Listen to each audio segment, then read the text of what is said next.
የሚለው መልመጃ 1.1 በባዶ ቦታው ላይ መግባት ያለባቸውን ቁጥሮች ጻፍ ወይም ጻፍ ይላል። እዚህ ጋር እኔ በደንብ 71 76 78 ስንት እየጨመረ አይደለም። እዚህ ጋር 71 ከዛ 76 ሲቀንስ 71 የ5 ልዩነት አለ ማለት 5 እናገኛለን። ስለዚህ ይሄ ፓተርን ስንት ነው? 555 እየጨመረ ይሄዳል ማለት። ስለዚህ ልክ 81 ብሎ ቀጣይ 86 ይሆናል ማለት ነው። እሺ ከዛ 81 5 እንጨምርበት 86 ላይ 5 እንጨምር 91 ማለት ነው። አክቹአሊ እዚህ ጋር መጽሐፍ ተሳስቶ 2 ዳሽ ላደረገ ነው። ስለዚህ ይሄ ዳሽ እንደሌለ አስቡት። ስለዚህ 91 ቢል ገና እንዳይገባችሁ ማለት ነው።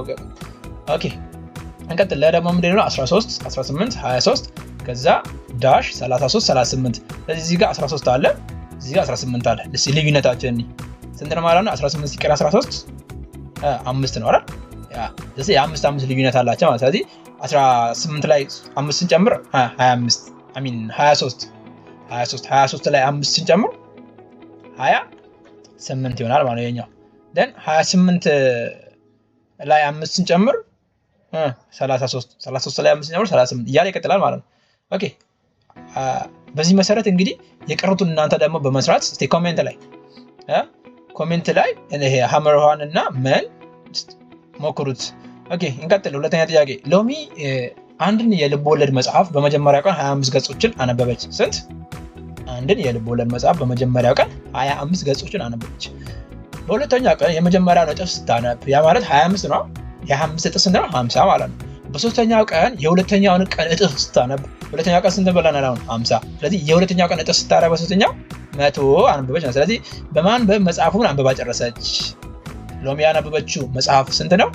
ስለዚህ ይሄንን ማድረጋል መጀመሪያ ቀን 25 አነበበች። ኦኬ ቀጠለችና ሁለተኛ ቀን ላይ ደግሞ ምን አደረገች? 25 ሲባዛ ወር ደግሞ 25 ሲባዛ የመጀመሪያ ቀን ወር ደግሞ እጥፍ ስለተባለ በመደመር እንውሰደው። 25 ሲደመር 25 ሆነ ማለት ነው እጥፍ ስለሆነ።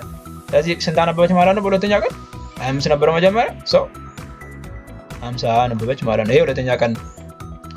ኦኬ የሶስተኛውን ቀን ደግሞ የሶስተኛ ቀን ምን ታደርጋለህ? የሁለተኛው ቀን እጥፍ አይደለም። ስለዚህ 50 ሲባዛ በሁለት ወር ደግሞ 50 ሲደመር 50 አነበበች ማለት ነው። ስለዚህ 50 ሲደመር 50 ስለዚህ 50 ሲደመር 50 ደግሞ ስንት ይሆናል ማለት ነው?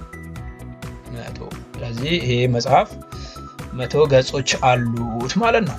ስለዚህ የመጀመሪያ ቀን 25 አነበበች። ሁለተኛው ቀን ላይ የመጀመሪያውን እጥፍ አነበበች። ሶስተኛው ቀን ላይ ደግሞ